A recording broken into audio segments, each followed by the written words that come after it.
अवध में वध की कहानी ने कहा, कार सेवकों की कुर्बानी ने कहा, कोठारी के लहू की निशानी ने कहा, देश वालों तुम्हें इस देश की कसम, हिंदू हो तो तुम्हें हिंदू भेष की कसम, राम मंदिर से मुख मोड़ना नहीं, देशद्रोहियों को जिंदा छोड़ना नहीं। ऐसे गद्दार लोग जो नहीं चाहते थे कि राम जी का काम हो और हर संभव प्रयत्न उन्होंने किया, लेकिन हम सब लोग वर्षों से ये कहते आ रहे थे भगवान राम अभी तक यद्यपि तंबू में बैठे थे, लेकिन हम कहते आ रहे थे कि तंबू भी तनेगा तो तनेगा धूमधाम से, बम्बू भी लगेगा तो लगेगा धूमधाम से, युद्ध भी ठनेगा तो ठनेगा धूमधाम से, हर्ष भी मनेगा तो मनेगा धूमधाम से, और हिंदू जो करेगा वो करेगा धूमधाम से, राम जी का मंदिर बनेगा धूमधाम से। भगवान श्री राम जी का मंदिर निश्चित रूप से हम इसी देह से अपनी इन्हीं आंखों से बनते हुए देखने जा रहे हैं, लेकिन इतने वर्षों से जो समस्या थी, जिन लोगों ने देश को खंड खंड करके बांट दिया, जो हिंदू समाज को बांटने में लगे रहे, और जो लोग भगवान राम के हमारे महापुरुषों के अस्तित्व को नकारते रहे, वो लोग नहीं चाहते थे कि राम मंदिर बने, क्योंकि वो लोग वोट के लिए पागल थे, मत के लिए मतवाले होकर के घूमते थे।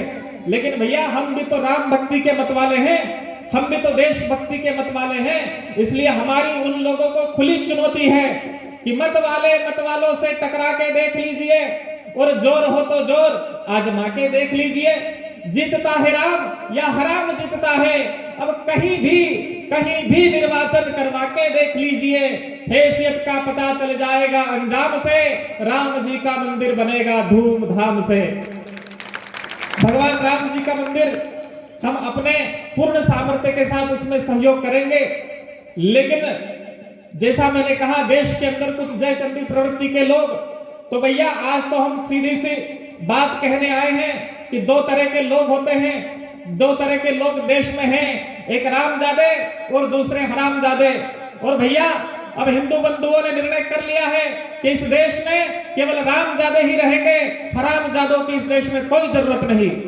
तो जिन लोगों ने अभी उज्जैन की घटना आप लोगों ने सुनी होगी, पत्थर बरसाए गए राम भक्तों के ऊपर, तो जिन राम भक्तों के ऊपर कुछ हरामजादों ने पत्थर बरसाए, उनका मुंह तोड़ जवाब भी इन रामजादों ने दिया है।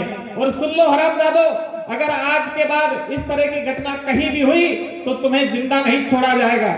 और ये हिंदू समाज एक जागरूक हिंदू समाज है, लेकिन भैया आप लोगों से निवेदन इतना कि भगवान राम जी का मंदिर जो बनने जा रहा है उसमें हमें क्या करना है। तो पूज्य संत श्री भी जैसा कि हमें मार्गदर्शन कर रहे थे और हमें बताया कि शांत भाव से मन में यह भाव रखते हुए कि राम जी करा रहे हैं, राम जी का काम है, राम जी के काज में काहे का विराम है, जिंदा रहे तो जग जीवन ललाम है, और राम जी का काम करते करते अगर मर भी गए तो रहने को स्वर्ग धाम है। और हमको तो काम बस राम जी के काम से, राम जी का मंदिर बनेगा धूमधाम से। जरा जोर से बोलो ना, राम जी का मंदिर बनेगा। हाँ, तो हमें बस अपने अब यह निश्चय करके कि राम जी के काज में राम काज कीने गुना मोहे कहा विश्राम, बिल्कुल अविराम लगते हुए भगवान राम जी के कार्य को करना है। और आप लोगों से जैसा कि आदरणीय संचालक जी बता रहे थे, भगवान राम जी का जो मंदिर है तो उसमें 160 फीट उसकी ऊंचाई मंदिर की होनी थी, ऐसा नक्शा वगैरह तैयार था। समय को देखते हुए थोड़ा सा परिवर्तन करते हुए अब जो मंदिर की ऊंचाई होगी 260 फीट ऊपर गगनचुंबी वहां शिखर बनेगा। पहले 3 गुंबद होने थे मंदिर पर, अब 5 गुंबदों वाला मंदिर होगा और इतना भव्य बनेगा, इतना मजबूत, वहां मंदिर के 1000 साल तक कुछ भी करने की जरूरत नहीं है।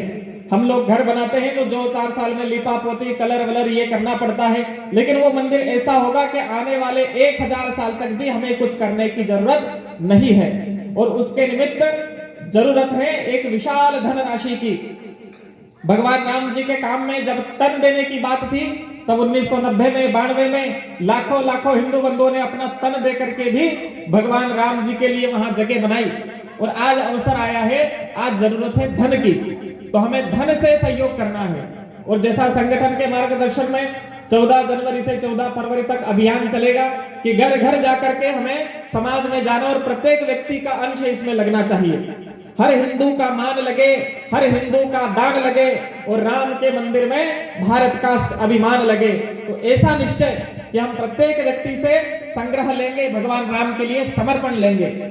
और आपको पता है, जब भगवान राम जी का कार्य हो रहा था, राम सेतु का निर्माण होने वाला था, तब भगवान राम जी ने जब आह्वान किया तो प्रत्येक व्यक्ति, चाहे वो सामर्थ्यशाली वानर हो, वो रिक्षराज हो, भालू हो, पक्षी हो या गिलहरी हो, ऐसे ऐसे छोटे छोटे जंतुओं ने, छोटे छोटे जीवों ने भी आकर के राम के कार्य में सहयोग किया। एक गिलहरी जो उनके बीच में छोटे छोटे पत्थर लाके डाल रही थी, लोगों ने कहा, अरे गिलहरी, तू छोटे छोटे पत्थर लाके डाल रही है, क्या होगा तेरे पत्थर से? बड़े बड़े शूरवीर योद्धा इसमें लगे हुए हैं, तेरा पत्थर किस गिनती में आएगा? तू दूर जाके बैठ जा।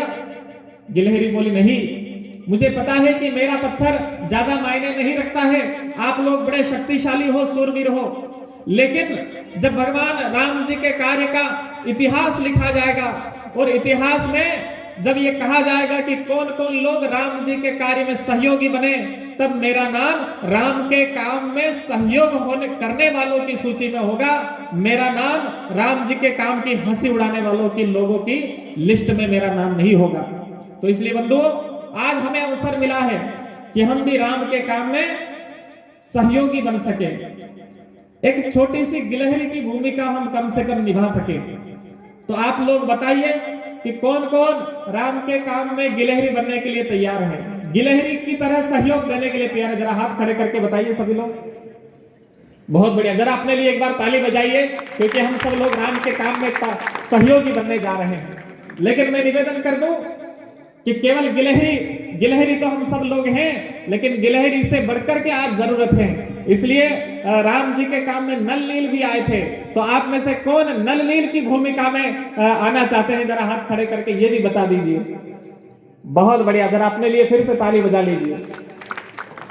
देखो, भगवान ने सबको सामर्थ्य दिया है कि गिलहरी तो है ना, 10 रुपए, 100 रुपए, 1000 रुपए तो सभी सहयोग कर ही सकते हैं। गिलहरी का जैसा योगदान तो हम दे सकते हैं, लेकिन बड़े बड़े चट्टाने भी लानी पड़ेगी, बड़ी राशि की भी आवश्यकता पड़ेगी, इसलिए वो भी हमें ही करना है। हम गिलहरी तो हैं, लेकिन हमें नल नील भी बनना पड़ेगा। तो इसलिए आज से ही अविराम राम काज कीन्हे बिना मोहि कहां विश्राम, ऐसा लक्ष्य रखते हुए, ऐसा संकल्प जगाते हुए राम जी के काम में लग जाना है और अपने अंदर सदैव इस भाव को जागृत रखें कि हम हिंदू हैं और यह पवित्र स्थान हिंदुस्तान हमारा है। इस भाव को हमें अपने मन में जागृत करते हुए, इस शब्द से ऊर्जा लेते हुए हमें राम जी के काम में जुटना है। अब मैं आपसे निवेदन करना चाहता हूं कि जरा अपने हिंदुत्व की भावना को लोगों तक पहुंचाइए। आप लोग मुट्ठी बांधेंगे, भुजा खड़ी करके गर्जना करेंगे, ऐसी गर्जना जो देशभक्तों के हृदय में आनंद पैदा कर दे और गद्दारों के दिलों को दहला दे। ऐसी गर्जना हिंदुत्व की आपको करनी है। तो जरा मुट्ठी बांधिए, भुजाएं खड़ी करिए और मेरे साथ आपको गर्जना करनी है। उठो धरा के वीर सपूतो, मां ने तुम्हें पुकारा है, कहो गरज कर हम हिंदू हैं, हिंदुस्तान। और वीर शिवा राणा प्रताप का गूंज उठा वो नारा है, कहो गर्व से हम हिंदू हैं, हिंदुस्तान। और राम कृष्ण गंगा का विरोधी जो हमसे टकराएगा, वो कुत्ते की मौत यहाँ पर देखो मारा जाएगा। अरे म्लेच्छों को दुर्गा के बेटों ने ललकारा है, कहो गर्व से हम हिंदू हैं, हिंदुस्तान। और जो लोग हमें धमकी देते हैं, हमें कमजोर समझने की कोशिश करते हैं, अभी आप लोग सादा खेड़ी में खूब धूम मचा रहे थे, है ना? हाँ, खूब नाच गान किया। तो जो लोग हमें कमजोर समझने की कोशिश करते हैं, वो चाहे देश के अंदर बैठे गद्दार हो या सीमा के पार बैठा पाकिस्तान हो या चीन जैसा देश हो, उन्हें बता दो कि हम महाकाल के भक्त हैं और महाकाल बनकर जब हम दुश्मन से टकराएंगे, जहां राम ने जन्म लिया हम मंदिर वहीं बनाएंगे। काशी मथुरा वृंदावन ने एक साथ हुंकारा है, कहो गर्व से हम हिंदू हैं, हिंदुस्तान। और जिन लोगों को हिंदू शब्द से नफरत है, उनके लिए मैं 2 टूक इतना ही कहना चाहता हूं कि अरे इस हिंदू के नाम पर तुमने इतना क्यों कोहराम मचाया?